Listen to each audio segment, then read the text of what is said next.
In this lesson, we are going to review a summary of intermolecular bonds. Before we discuss intermolecular bonds, we'll look at intramolecular bonds or intramolecular forces.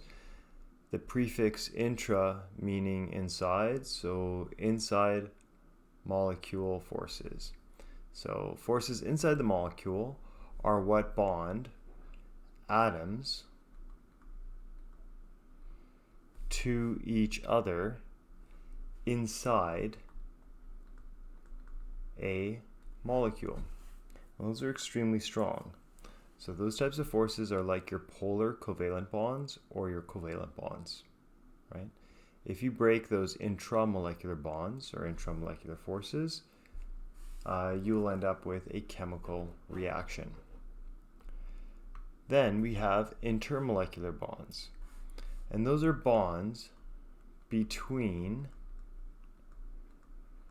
molecules that hold a solid or liquid together.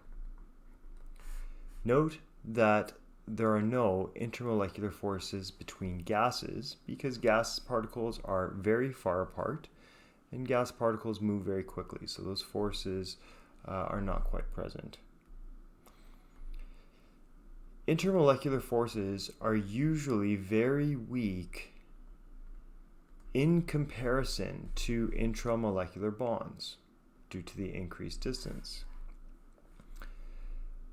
If you have a high melting point and boiling point, that means that it requires a lot of energy to break the intermolecular bonds that are holding the solid and liquid together.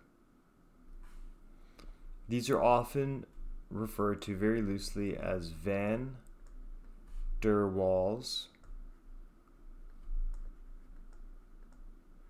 forces. So, in summary, intermolecular forces are the forces that exist between molecules in a solid or liquid, and if those intermolecular forces are quite strong, that means that you need a lot of energy to break the bonds that hold the solid and liquid together. So that means it's going to be a higher melting point or boiling point. Types of intermolecular bonds. The first type we're going to look at is London dispersion forces. And London dispersion forces exist between all molecules, both polar and nonpolar. The cause is random shifts in electrons can produce temporary dipoles within the molecule. This temporary dipole can induce dipoles in nearby molecules.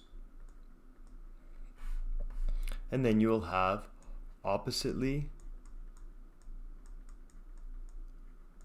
charged sides attract each other. These dipoles are random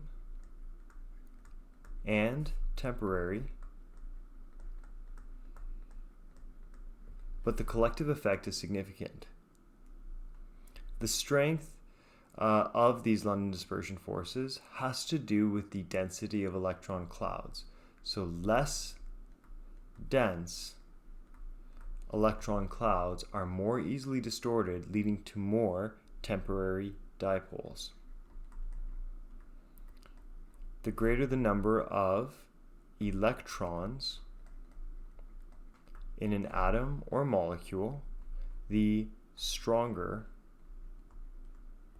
the London dispersion forces and the higher the melting point and boiling point. Just to review, the reason why you have less dense electron clouds with more electrons is because the more electrons you have in a molecule, the more repulsions will exist between those electrons in the molecule, pushing the electrons farther apart from each other, causing a less dense electron cloud. So the more electrons you have, the less dense the electron clouds will be, and therefore the stronger the London dispersion forces higher melting point, boiling point, because you have more temporary dipoles. Moving on to dipole-dipole forces. Dipole-dipole forces are present only in polar substances. The cause is oppositely charged ends of the molecular dipoles attract each other.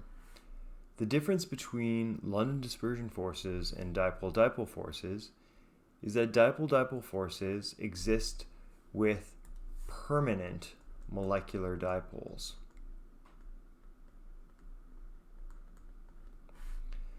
So these are dipoles on the molecule that are always present, whereas with London dispersion forces, these London dispersion forces are temporary dipoles that appear because of the random shifts in the electrons. Hydrogen bonding. Hydrogen bonding is a very special type of dipole-dipole force, and so we classify it on its own. So if a molecule has hydrogen bonding, we just say it has hydrogen bonding. We do not need to say it has dipole-dipole and hydrogen bonding. We just say it has hydrogen bonding because it is understood that that is a type of dipole-dipole. This type of bonding, hydrogen bonding, only occurs when hydrogen is bonded to a very electronegative atom.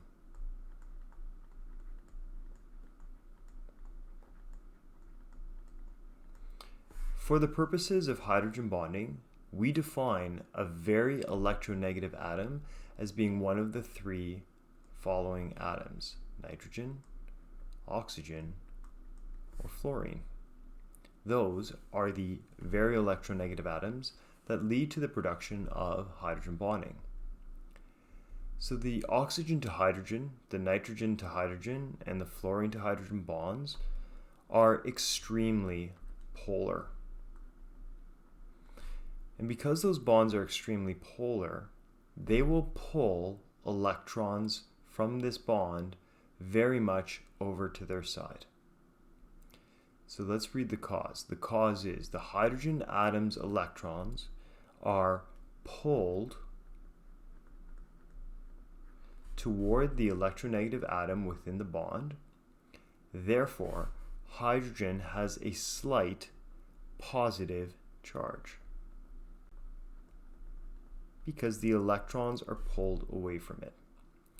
Recall that hydrogen is unique because it has no inner electrons. So when H is deprived of its valence or bonding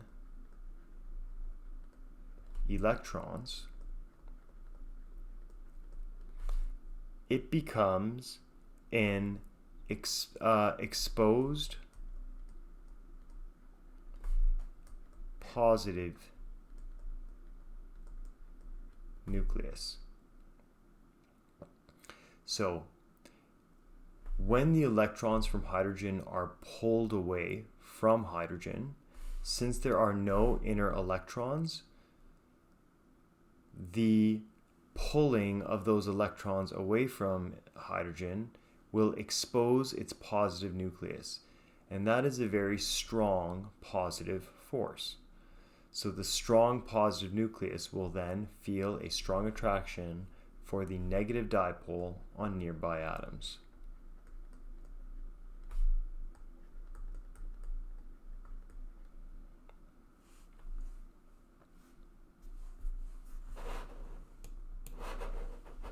Oops, sorry.